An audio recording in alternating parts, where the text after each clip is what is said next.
de succes. Atunci când în grabă sau pur și simplu din neatenție scăpăm un ambalaj pe jos și trecem nepăsător mai departe, nu conștientizăm cât de grav ar fi dacă am face toți la fel. V-ați gândit vreodată ce s-ar întâmpla dacă nimeni nu ar mai strânge gunoiul? Scenariul poate fi de dreptul apocaliptic. Munți de gunoaie vă asigur că ar împânzi străzile României. Gândiți-vă că doar la nivelul capitalei în fiecare zi sunt colectate peste 3.000 de tone de deșeuri. Pe lângă străzi și trotuare inestetice, ne-am confruntat și cu apariția infecțiilor și a bolilor. Tocmai de aceea ar trebui să realizăm cât de important sunt pentru comunitatea angajații din salubritate, gunoierii, așa cum îi știe toată lumea. Pentru ei, această meserie nu este deloc o rușine.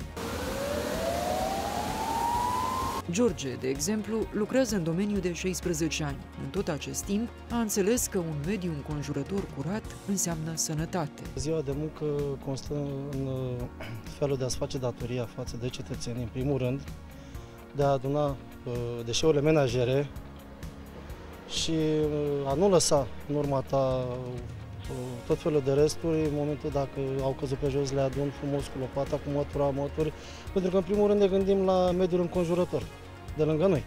Și este un lucru bun și pentru copii, în primul rând. O da seama să rămână în spatele tău ceva pe jos sau să nu-ți faci treaba cum trebuie, dăunează în primul rând grav sănătății, ceea ce nu ne dorim. Nimeni nu își dorește să vadă străzi și trotuare murdare într-un oraș european. Însă, din păcate, mulți români sunt încă prea comozi pentru a face 2 pași în plus până la coșul de gunoi. Înainte dai, în urmă se face la loc. Ești obligat să te întorci. Daniel a măturat mii de trotuare în cei 3 ani de activitate, pe unele de mai multe ori în aceea zi. Coșurile sunt destul de dese, sunt destul de multe, e tot pe jos aruncă gunoaie. De câte ori vi se întâmplă să măturați aceeași stradă într-o singură zi?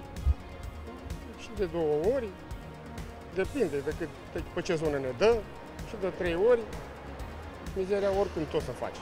În punctele aglomerate, precum stațiile RATB sau gurile de metrou, pot trece chiar și de 10 ori într-o singură zi. În aceste condiții, provocarea pentru firmele de salubritate este și mai mare. De aceea se asigură că au oameni cât mai bine instruiți și dornici de muncă, dar și aparatură performantă. La Romprest, de exemplu, unul dintre liderii de piață, investițiile în logistică sunt esențiale și an de an își reîntregesc flota cu utilaje de ultimă generație. Inovația este ceea ce ne diferențiază pe piață, să zic. Avem aici ultimele achiziții care constau în mașini ecologice sau cu norme de poluare care respectă norme de poluare foarte drastice.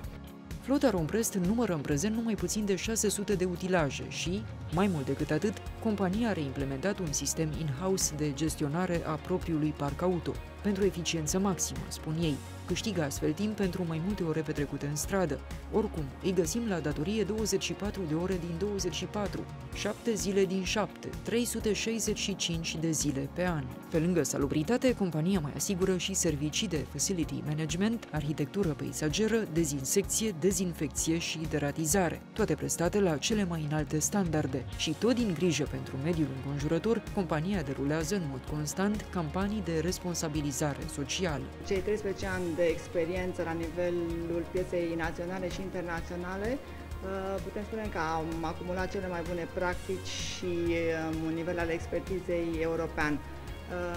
Nu se puteau realiza aceste obiective fără cei 6.000 de salariați. Oamenii sunt cheia succesului acestei afaceri românești, dar și strategiile vizionare ale managementului. Toate rezultatele obținute, alături de indicatorii financiari realizați, confirmă și consolidează poziția de lider a companiei. Esențială este echipa, nivelul expertizei ei, gradul de motivare și loialitatea echipei și apoi, bineînțeles, strategiile acționariatului, ale boardului trebuie să fie oarecum vizionare pentru a reuși să fim un pas înaintea celorlalți. Romprest înregistrează o cifră de afaceri de aproximativ 80 de milioane de euro pe an. Pe parcursul celor 13 ani de activitate, compania a alocat la bugetul statului aproximativ 100 de milioane de euro, taxe și impozite achitate la zi. Conducerea companiei este de părere că sunt necesare mai multe parteneriate între mediul privat și instituțiile statului prin derularea de proiecte sustenabile în vederea obținerii de performanțe economice. totul în beneficiul creșterii calității vieții românilor. Romplest, brand românesc de succes.